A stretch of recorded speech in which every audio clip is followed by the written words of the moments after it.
প্রবাসী টিভি সারা বিশ্বে বাংলাদেশ। আমি এখন আছি গুলশান 2 ইউনাইটেড আরব আমিরাতের ভিসা সার্ভিস সেন্টারের পাশে। আমি এখন কথা বলবো। ভাইয়া সালাম আলাইকুম। ওয়ালাইকুম আসসালাম। কেমন আছেন আপনি? আছি আলহামদুলিল্লাহ ভালো। আপনি কি কেমন করেন? আছেন? আছি আলহামদুলিল্লাহ। কি করেন আপনি? আমি ছোটখাটো ব্যবসা করি। তো এখানে একটি বিষয় আসছিলেন। এখানে আসছি দুবাই এম্বাসিতে আমার কাগজপত্র অ্যাটাস্টেড করতে আসছি আর কি। তো হঠাৎ করে বিদেশ যাওয়ার চিন্তা ভাবনা কিভাবে আসলো? আসলে দেশে ভালো কিছু হচ্ছে না, তাই দেশের বাইরে যাওয়ার ইচ্ছা আর কি। যেহেতু বিজনেস করতেছিলেন তো ভালোই ছিলেন। আসলে দেশের মানুষের নিরাপত্তাটা পাচ্ছি না আর কি।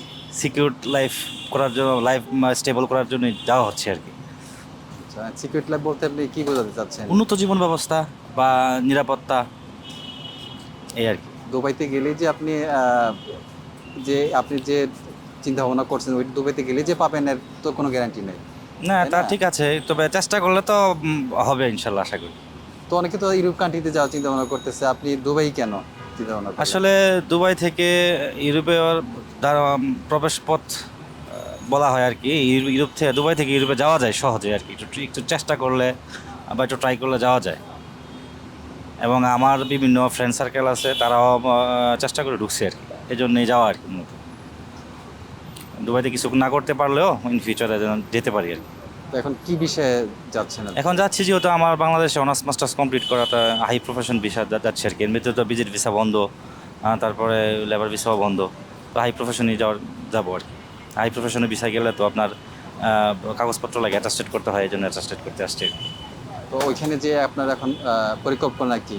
ওইখানে গিয়ে আপাতত ভালো একটু রেস্টুরেন্ট বা একটু 5 স্টার হোটেলে জব করার আর কি।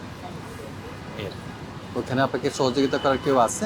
হ্যাঁ, অবশ্যই সহযোগিতা করার আছে, লোকজন আছে, ফ্রেন্ড সার্কেল আছে, ভাই আছে, তারা আমাকে সহযোগিতা করবে আর কি। তো ওইখান থেকে আপনার এখন চিন্তা ভাবনা আছে যে ইউরোপে ঢোকার? হ্যাঁ হ্যাঁ, ওইখান থেকে যাওয়াটা ইজি বলতে গেলে কি, যেমন বাংলাদেশে আমাদের দেশে ইউরোপের কোনো এম্বাসি নেই, ঠিক আছে। কোন ভিসার জন্য যে যেতে হয় বাংলাদেশের বা আমরা বাংলাদেশের নাগরিকরা ইন্ডিয়ার ভিসা পাই না। ভিসা জটিলতা, যে বাংলাদেশের ইন্ডিয়ার ভিসাই আমরা শেষ করতে পাই না, তাহলে আমরা ইউরোপের ভিসা কীভাবে পাবো? ঠিক আছে, তো বিশেষ করে দুবাইতে তো এই সমস্যাটা নাই আর কি। ইন্ডিয়ার ভিসার জটিলতা নাই, সরাসরি এম্বাসি ফেস করা যাচ্ছে এবং অ্যাপয়েন্টমেন্ট নেওয়া যাচ্ছে। কারণ ইন্ডিয়াতে আমরা বাংলাদেশিদেরকে ইন্ডিয়ার ভিসা অ্যাপয়েন্টমেন্ট দেয় না, সহজে দেয় না। আগে তাদেরকে প্রায়োরিটি দেয়, তারপরে আমাদেরকে দেয়। তো অনেক ভোগান্তি, এই জন্যেই দুবাইতে যাওয়ার। এরপরে কোনো দেশে চেষ্টা করছিলেন এর পূর্বে? না, এর আগে কোনো দেশে যাই নাই, এইটাই ফার্স্ট। প্রবাস প্রবাস জীবনে এটাই ফার্স্ট। কোথায় বাড়ি আপনার? আমার বাড়ি নরসিংদী। ফ্যামিলি কে কে আছে? আমার 2 ভাই 1 বোন আর বাবা মা। প্রবাসী টিভি দেখেন? হ্যাঁ, দেখি। ধন্যবাদ আপনাকে প্রবাসী টিভিকে সময় দেওয়ার জন্য। আপনাকে ধন্যবাদ। দেশ বিদেশ থেকে যারা দেখছেন আমাদের এই প্রবাসী টিভি, আমি এই মুহূর্তে যার সাথে কথা বললাম উনি এই প্রথমেই যাচ্ছেন দুবাইতে ওনার স্বপ্ন পূরণ করার জন্য।